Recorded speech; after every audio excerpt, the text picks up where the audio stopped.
कक्षा 7 के दक्षता अभ्यास 3 के सवालों को देखेंगे। जिसमें से पहला सवाल है, किसी परीक्षा में कक्षा के 15 शिक्षार्थियों के पूर्णांक 100 में से प्राप्तांक निम्नवत हैं। ये प्राप्तांक है उनके 15 शिक्षार्थियों के। इन प्राप्तांकों का समांतर माध्य ज्ञात करना है। समांतर माध्य का क्या सूत्र है? समांतर माध्य बराबर पदों का योग,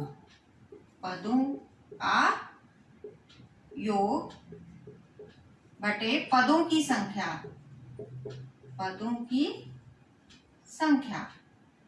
यानी कि सिग्मा x अपॉन n। अब सिग्मा x निकालेंगे, इन सब पदों का योग कर लेंगे, इसको जोड़ लेंगे, और n हमारे कितने हैं? 15 शिक्षार्थी हैं। n की वैल्यू कितनी है? 15। और इन सबको जोड़ने पर इसको जोड़ लेंगे तो इसकी वैल्यू, पदों का योग हमारा सिग्मा x आ जाएगा कितना? जोड़ने पे ये आता है 600। और पदों की संख्या कितनी है? 15। इसको भाग दे देंगे, 15 चौको 60, 40। इसकी क्या आ जाएगी समांतर मान? 40। ये हमारा क्या हो जाएगा? उत्तर हो जाएगा। दूसरा सवाल, 10 बालिकाओं का भार किलोग्राम में क्रमशः 40, 42, 41, 38, 36, 35, 42, 37, 35, 35 किलोग्राम है। इनके भारों का समांतर माध्य ज्ञात कीजिए। समांतर माध्य का सूत्र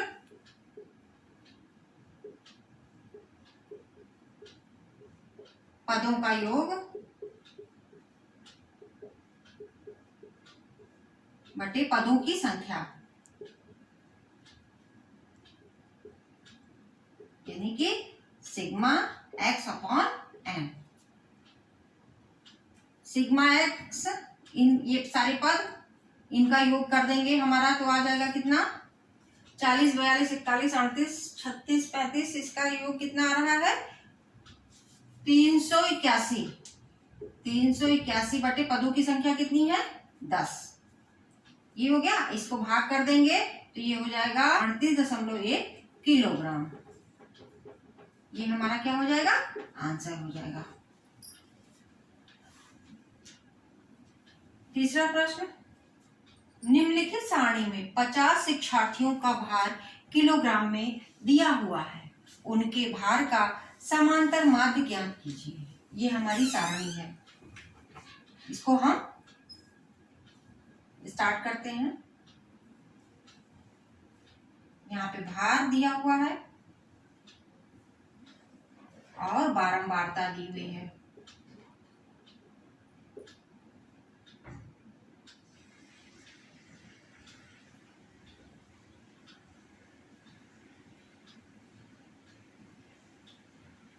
भार कितनी है? 40, इसकी बारंबारता 4 है। 42, इसकी बारंबारता 12 है। 43, इसकी बारंबारता 18 है। 44, इसकी बारंबारता 10 है। 45, इसकी बारंबारता 6 है। बारंबारता f होता है। ऐसे जिसमें बारंबारता दी होती है उसका सवालों को हल करने के लिए सबसे पहले हम fx, यानी कि x का f में गुणा कर लेते हैं, यानी कि सिग्मा fx यहाँ पे निकालेंगे हम।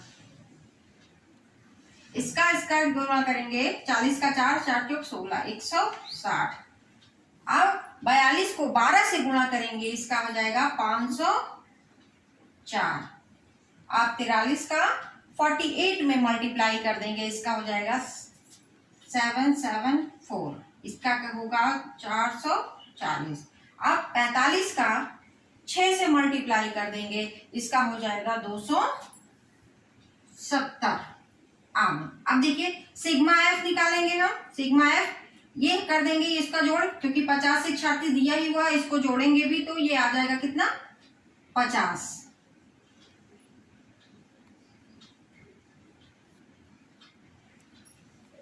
इसको जोड़ देंगे, सिग्मा fx ये आ जाएगा कितना? 2148। ये हो गया हमारा। अब हम निकालेंगे क्या? समांतर माध्य। समांतर माध्य, ये हो जाएगा कितना, sigma F x upon sigma F. Sigma F x कितना निकला है 2148 और सिग्मा एफ हमारा कितना निकला है 50। इसको हम डिवाइड कर देंगे तो इसकी वैल्यू आ जाएगी, इसको डिवाइड करने पे इसकी वैल्यू आ जाएगी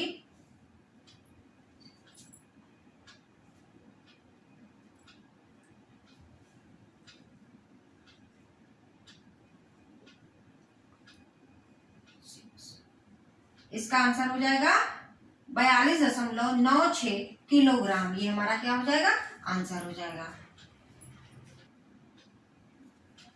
चौथा सवाल, निम्नलिखित वार्ता बंटन का समांतर माध्य ज्ञात कीजिए। ये सारणी दी हुई है, यहाँ पे ऊंचाई सेंटीमीटर में दी हुई है और बारंबारता दी है। इसका समांतर माध्य ज्ञात करना है। इसका हल कर निकालते हैं। ऊंचाई दी हुई है किसमें, सेंटीमीटर में, और क्या है दी हुई है, बारंबारता। ठीक, ये x है और ये f है। हम निकाल लें,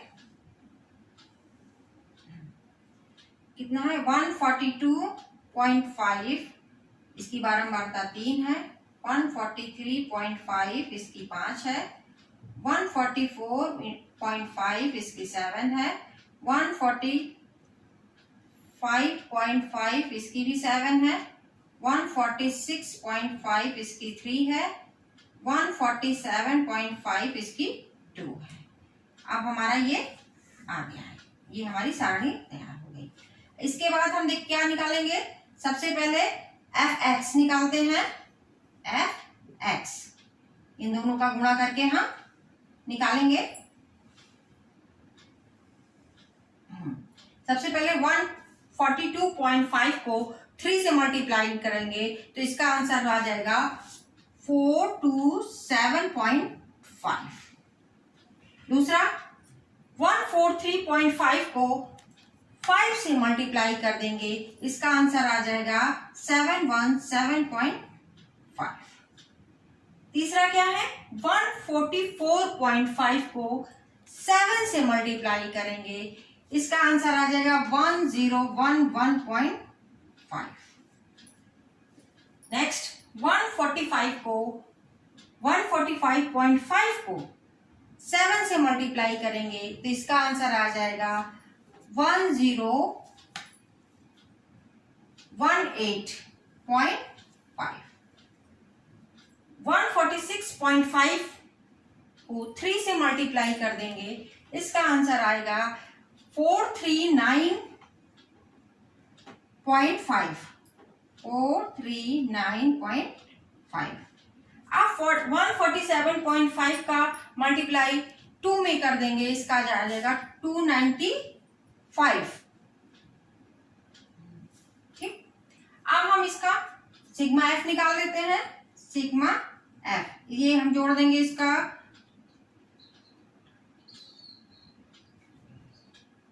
27।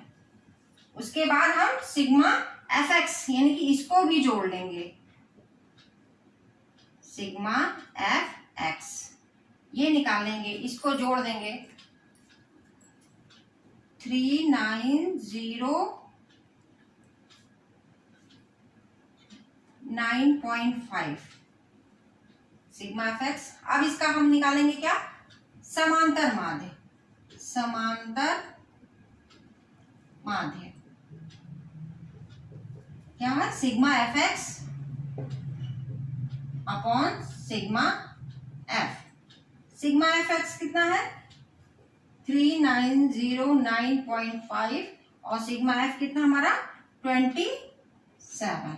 इसको हम क्या करेंगे, डिवाइड कर देंगे। की वैल्यू 144.79 सेंटीमीटर, ये उसका क्या हो जाएगा, आंसर हो जाएगा। पांचवा सवाल, नीचे दी गई तालिका में किसी क्षेत्र के एक वर्ष में विभिन्न खाद्यान्नों में उत्पादन के आंकड़े दिए गए हैं। आंकड़ों का पाई ग्राफ निरूपण कीजिए। यहाँ पे क्या क्या है, अनाज और दाल में मक्का, मटर, चना, गेहूं और धान उत्पादन किस में हो रहा है? लाख टन में हो रहा है। मक्का का 4 लाख टन, मटर का 4 लाख टन, चना का 6 लाख टन, गेहूं का 10 लाख टन, धान का 12 लाख टन उत्पादन हुआ है। इसको हमें किसमें? पाई ग्राफ में निरूपण करना है। पाई ग्राफ में निरूपण करने के लिए हमें केंद्रीय कोण का मान ज्ञात होना चाहिए। केंद्रीय कोण का मान ज्ञात करने के लिए भाग प्लस संपूर्ण भाग गुणे 360 डिग्री, क्योंकि एक केंद्रीय कोण का मान, टोटल केंद्रीय कोण का मान 360 डिग्री होता है। इसको निकालने के लिए पहले इसका हमको पूरा भाग कितना है? 12, 10, 22, 28, 29, 30, 31, 32, 36। ये कि टोटल भाग कितना है? 36। मक्का के लिए अगर हम निकालते हैं, हम यहीं पे निकालना शुरू कर देते हैं। मक्का के लिए टोटल कितना है? 36। यानी कि यहाँ पे मक्का के लिए कोण निकालेंगे हम तो 4/36 गुणे 360। 36 एकम 36, ये 10, 10 चौक 40। यहाँ पे कितना आ गया? 40 डिग्री। मटर के लिए भी अगर निकाले ना 4 ही है, इसका भी आंसर क्या आ जाएगा? 40। चना के लिए 6 है, 6/36 गुणे 360, 10। ये कितना हो जाएगा? 60 डिग्री हो जाएगा। इसका 10 है, 10/36 गुणे 360, ये हो जाएगा कितना? 100 डिग्री। अब धान के लिए 12 है, 12 को देख लेते हैं। 12/36 गुणे 360, 10, कितनी हो गया? 120 डिग्री। हमें के कोणों के मान पता चल गए, केंद्रीय कोणों के मान पता चल गए अलग अलग उत्पादन के। अब हम इसका क्या करेंगे? पाई ग्राफ बनाएंगे। पाई ग्राफ बनाने के लिए हम अपना पहले एक वृत्त बनाएंगे। ये हमारा केंद्र है। अब हमें क्या है? मक्का 40 डिग्री के हिसाब मक्का बना है, तो हम किस पे? चांदे की सहायता से बनाएंगे, नाप के 40 डिग्री। ये 40 डिग्री हो गया किसका? मक्के का। फिर 40 डिग्री ही मटर का, ये 40 डिग्री ही किसका? मटर का। फिर चने का कितना है? 60 डिग्री।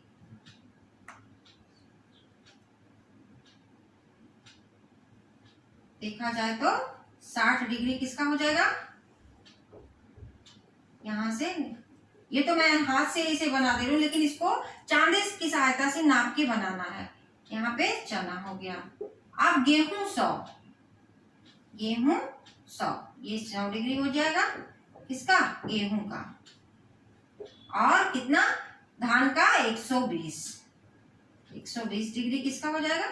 धान का। ये हो गया हमारा पाई ग्राफ, किसके? इस आंकड़े की सहायता से। छठा क्वेश्चन, रविवार के दिन किसी बेकरी की दुकान में हुई विभिन्न वस्तुओं की बिक्री रुपए में ये नीचे दी गई हुई है। इसमें त्रिज्य खंडों के केंद्रीय कोण ज्ञात करके सारणी बनाइए और इस सारणी का प्रयोग करके एक पाई ग्राफ चार्ट खींचिए। ये हमारा दिया हुआ है चार्ट, सारणी दी हुई है। इसके अनुसार ही हमें एक सारणी बनानी है और उस सारणी के हिसाब से हमें एक पाई ग्राफ चार्ट खींचना है। एक सबसे पहले क्या है? यहाँ पे वस्तु कौन कौन सी दी हुई है, यहाँ पे हल कर लेते हैं वस्तु, और यहाँ पे बिक्री। हम सारणी बनाएंगे पहले। बिक्री किसमें है? रुपए में। वस्तु क्या है? ब्रेड, कितनी? 320 रुपए की बिक्री हुई है। मीठा बिस्किट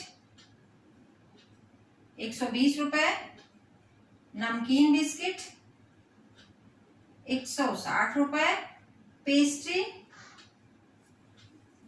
80 रुपए, और अन्य और भी जितनी भी चीजें हैं वो 40 रुपए की ये बिक्री हुई है रविवार के दिन। ये हमारी बिक्री हुई है। अब हमें त्रिज्य खंडों के केंद्रीय कोण निकालने हैं। निकालने के लिए सबसे पहले संपूर्ण भाग यानी कि पूरा जितना है इसका टोटल हम निकालेंगे, इसको जोड़ देंगे। सबसे पहले इसको जोड़ने पर इसका आंसर हो जाएगा, जोड़ने पे 0 2 7, इसका उत्तर आ गया 720। अब हम इसका केंद्रीय कोण निकालेंगे। केंद्रीय कोण सबसे पहले इसका भाग निकाल लें, कितने कितने भाग हैं कि उसमें।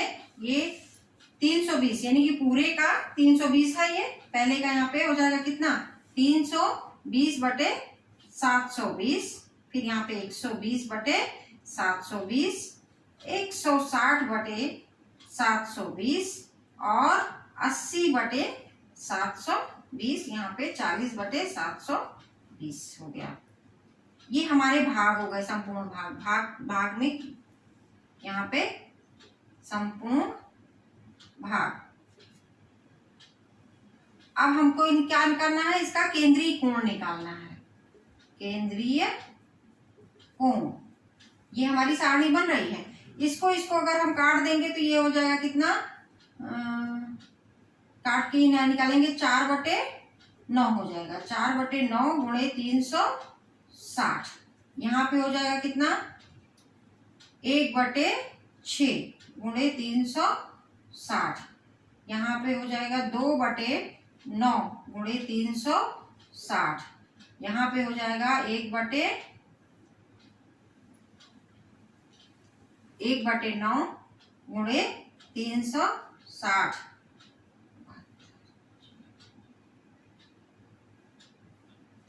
ये हो जाएगा कितना 1 बटे 18 गुणे 360।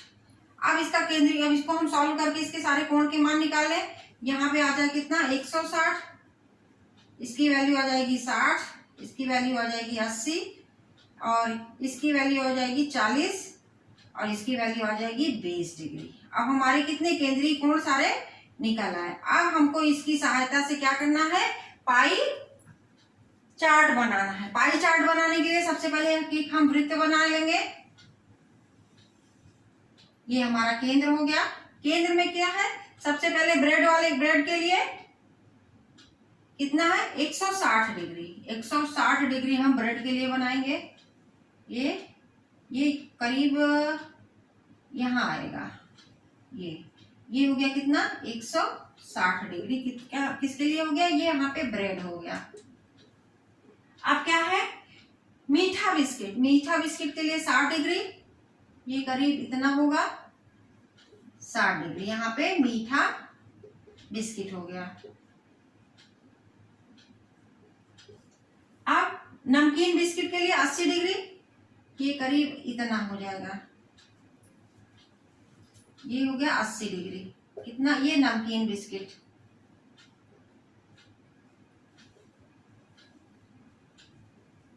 अब बचा हमारा क्या, पेस्ट्री 40 डिग्री। ये मान लें ये 40 डिग्री है, यहाँ पे पेस्ट्री। और अन्य जो हमारा ये 20 डिग्री है वो अन्य में आ जाएगा। ये हमारा पाई ग्राफ बनके तैयार हो गया।